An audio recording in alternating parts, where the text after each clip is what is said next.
everybody, Yom Tov. I hope you're all keeping well, and by God, I have really missed you. It's been far too long, hasn't it? And I, again, am full of remorse for not being in touch with you sooner. And it was only just, might have been yesterday or the day before, where I saw that one of you had left a comment saying, could you not put like an update on your community page? And you know, I never even thought about it. It's not really a place I sort of like look at. But I realised I should have done that now, and for that I really am really sorry. Now I checked the clock. It's 6:05 in the UK time here in the evening, where it's cold and it's dark and it's bloody freezing. And that's before you go out into the street. No, it's not too bad in here. Don't have the best heating in the world in this house. But you know, it keeps you on your toes. I'm sorry if I look a bit sort of tired and what have you, but the letrozole does make me feel absolutely fatigued. Plus, I've had to take a little bit more Oromorph today than I would normally have taken. So yes, I am feeling a bit on the tired side.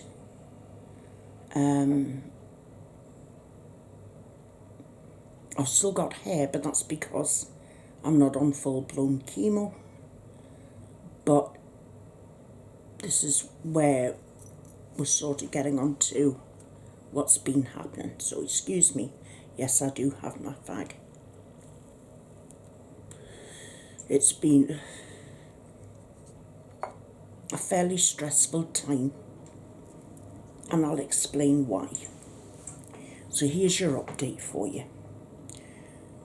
I think the last time we spoke, it was a case of getting myself ready to have whatever surgery there was to be done, and that's how I thought things were going to go ahead. And then this particular day, and for the life of me now, I don't remember when it was, but it was after the last time I'd made a video to talk to you. I had to go for a DEXA scan, and that's basically to see if the letrozole was having any effects on my bones as of yet, you know, if they were starting to have an effect of like thinning the bones. Well, so far so good. The letrozole hasn't affected them. And while I was there and I was leaving the department to come home,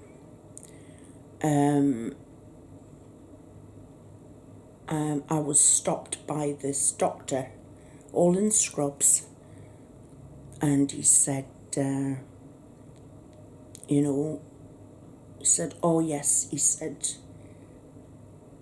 you know, call me by my name, and he just said, have you got 5 minutes so I can talk to you? And I said, oh yes, of course. And he said that, you know, he was the head of the anaesthesia team in the hospital, and that their team is the best in the United Kingdom in the hospital. And, you know, if they couldn't help me, nobody could. So we were just laughing and what have you, and then he said, I've looked over your notes and all your updates and all your blood scans and all the other scans and what have you, and he said, you do know you've got comorbidities. And I sort of like rolled my eyes and I said yes. I know, it's my weight and the fact I'm trying to give up smoking. I know. And he went, no, no. He said, you know, they are part of the equation, but they're not, certainly not right up there. And I went, oh, so I'm very surprised. And he went, is that what you thought it was? And I said, oh yes, definitely. Excuse me, sorry.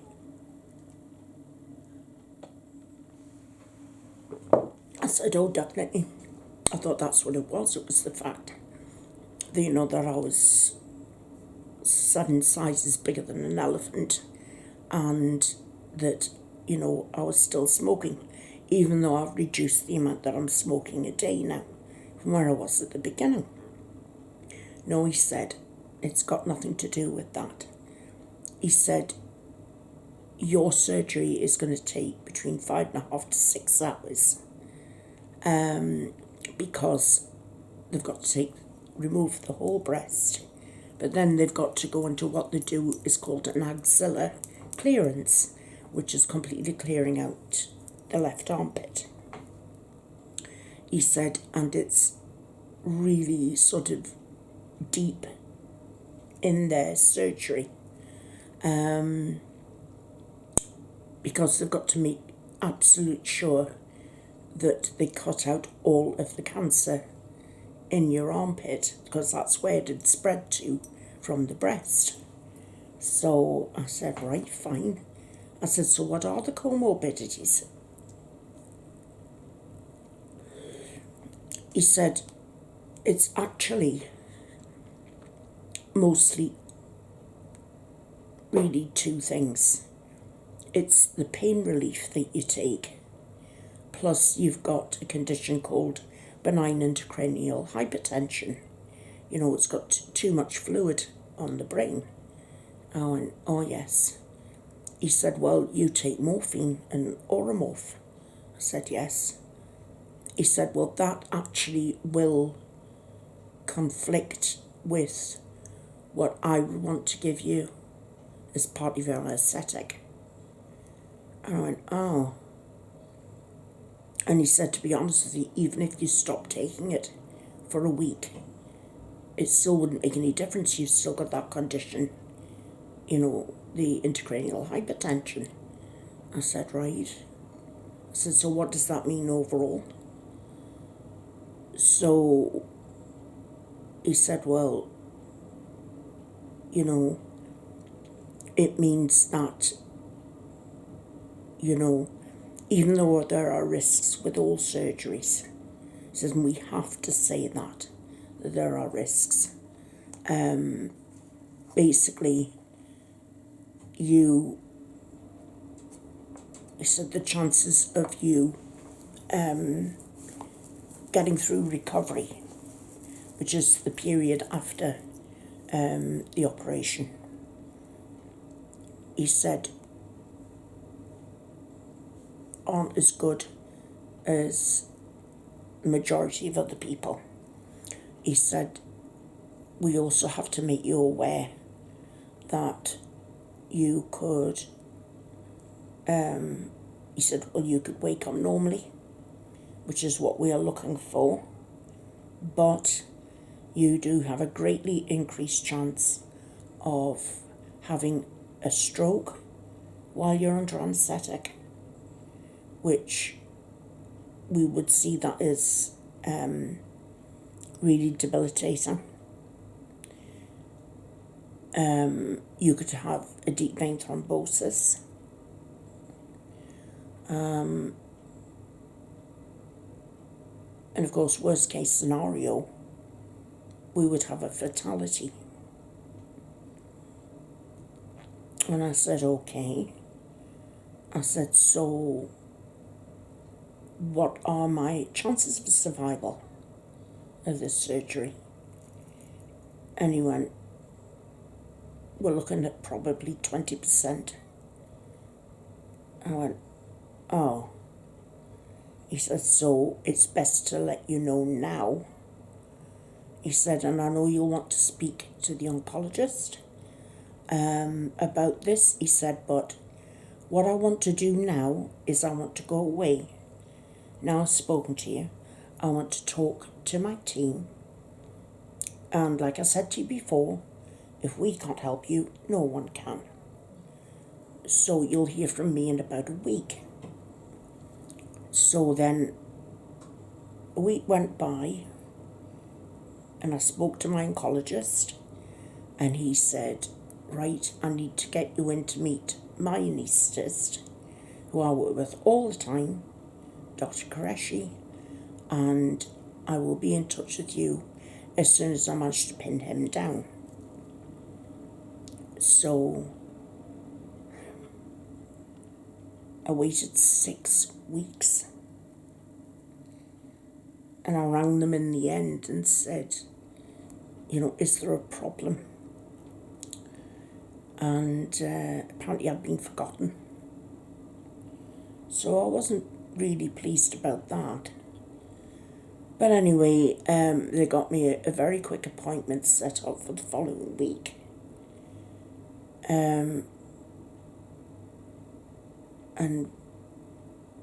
it wasn't great because my husband started a new job and he was hoping to get his first day in of his new job without any problems, and it ended up with having to take the day off to take me to the hospital. So I met Dr. Qureshi and he more or less laid out exactly what this other doctor had said to me. He said, I'm just going to be honest with you, I can't give you any guarantees either. He said, normally I would say, give us this chance, to prove everybody wrong and we can bring you back from the anaesthetic. He said, but in your case, I don't think the surgery route's going to work. So anyway, Dr. Qureshi had to leave.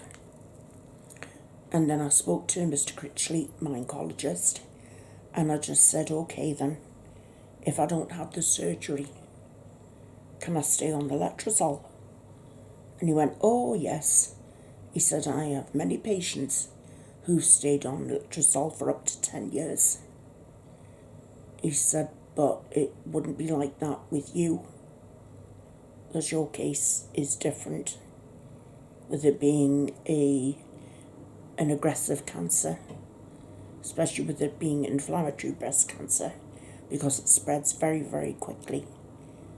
And he said that I could only stay on the letrozole until it started becoming ineffective against the cancer. And I said, so how long would that be? And he said, roughly 2 to 3 years. So I went, right. He said, but that's just a guesstimate. He said, we just have to take it a bit at a time and see what happens with you. And I went, okay, right. He said, but what I'm going to do is I'm going to give you 3 months to think about it. The decision has to be yours and yours alone. I can't make it for you. Nobody can make it for you. The decision has to come from you. If you want to have the surgery, we'll go ahead and get that sorted out as soon as possible. If you refuse to have the surgery, that's also got to be your decision and nobody else's. And then we take it from there. And I said, what would you have lined up for me once the letrozole stops being effective? And he said, well, obviously we'd need to discuss things nearer the time, because keep in mind, medication changes all the time. There's new medication always being tried. If there's any new trials, we'll get you to try them. We might add some extra drugs on top of what you're taking. He said we probably think about giving you full body chemo, which is then, of course, then I'd lose all my hair. And, anybody who has had chemo, they know what that's like, and my heart goes out to them. I mean, as it is, my hair's just very brittle, and it snaps a lot, and it's just dry. It doesn't matter what I put on my hair's dry all the time.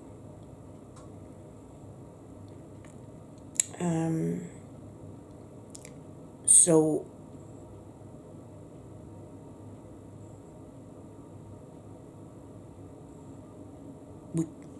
me and the family left the hospital, and my husband said it was the first time he'd ever come away from there feeling less positive and more negative.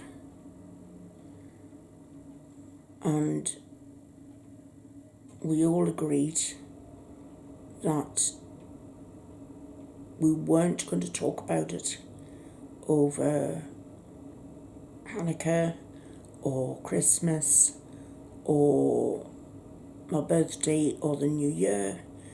We were just going to pretend it wasn't there so we could at least enjoy the festive season, and then we'd choose a day to talk. And that's what exactly happened.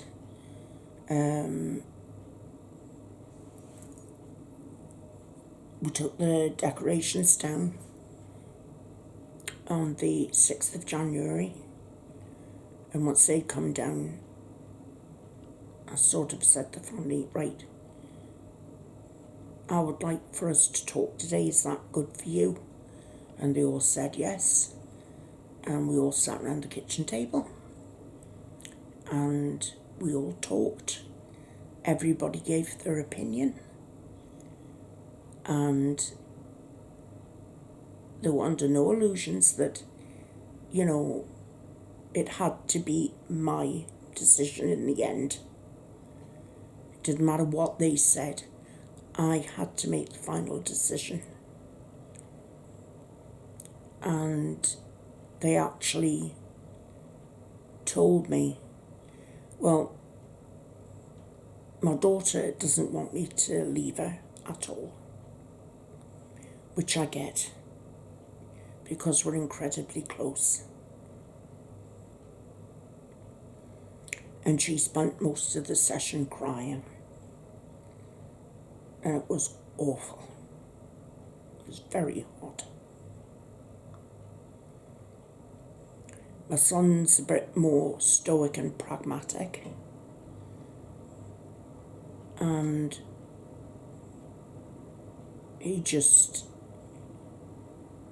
laid his cards out on the table and told me how he felt, and that he said himself that he couldn't bear the thought of me hugging and kissing all of them and saying, bye guys, see you later. And then for the doctors to come up and say, we're very sorry, but there's been complications. He said he couldn't bear that.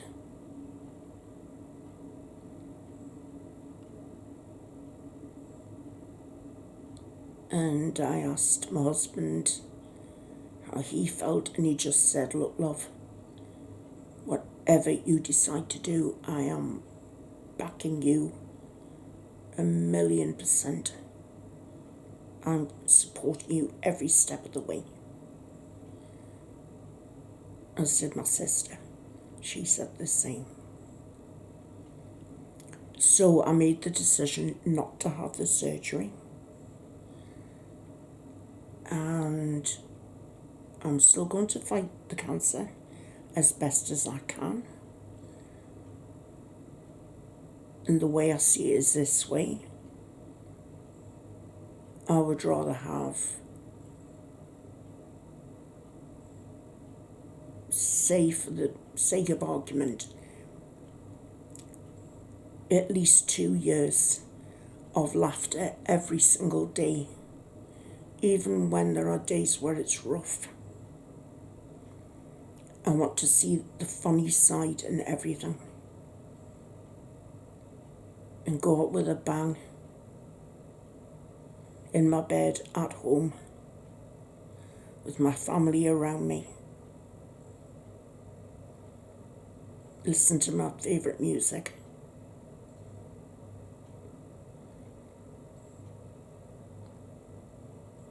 I'd rather do it that way than with the possibility of going to have surgery that I might not wake up from. And it be over in a week or two, because that's what I would be dealing with. I could be going down to have surgery next week, and this would be the last time you'd ever see me.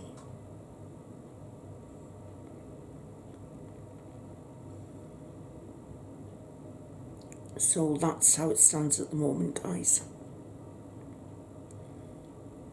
Now, I'm going to try and sort out some videos. At the moment, I've only just made this decision 2 days ago. And I do feel that a heavy weight has been lifted. The problem is this constant fatigue that this letrozole leaves me with. And the nausea. It's still there every day. And for such a tiny little pill, my goodness, it can rock you. It really can. So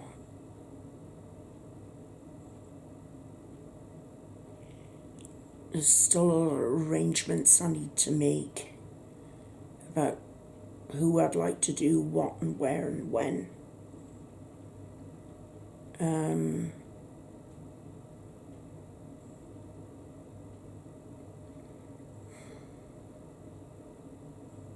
Yeah. I mean, we've all got to go sometime, haven't we? I just never imagined in a million years that, I mean, like everybody else who is unfortunate enough to be hit with cancer, no matter what kind of cancer it is, when you get hit with a diagnosis of cancer, it's like someone hitting you between the eyes with a baseball bat. Comes out of nowhere. And what a year it's been.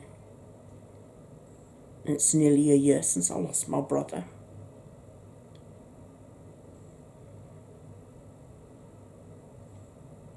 "2021 was not a great year.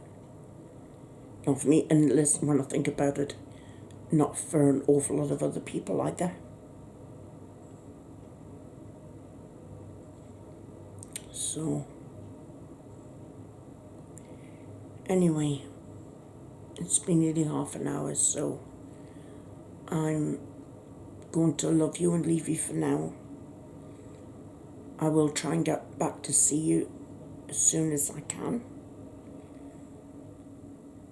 I don't blame half of you for just leaving because there's been no activity. I don't blame you.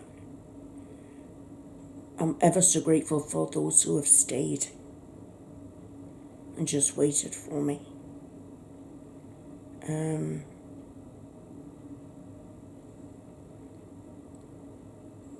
You know, if at any point that I feel that I just can't manage the channel anymore, then I will tell you, and then just say bye-bye, and I'll just leave the channel up.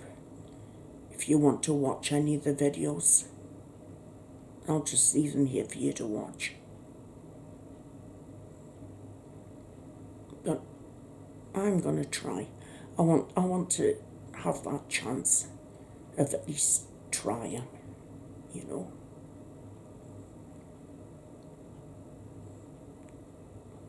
So, anyway, I look forward to hearing from anybody, and if you've got any questions, please ask me. I'll do my best to answer you.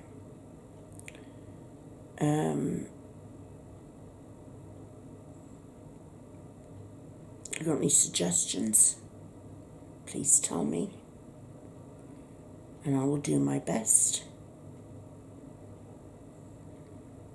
And I do love all of you.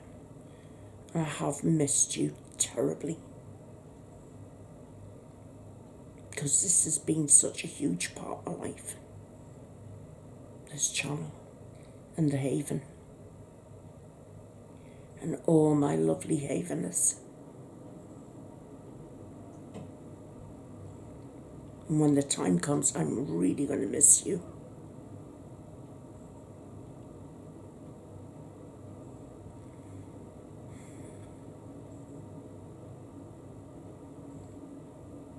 I just keep thinking, I'll see my friend Suze and Lorraine a lot sooner than I expected to.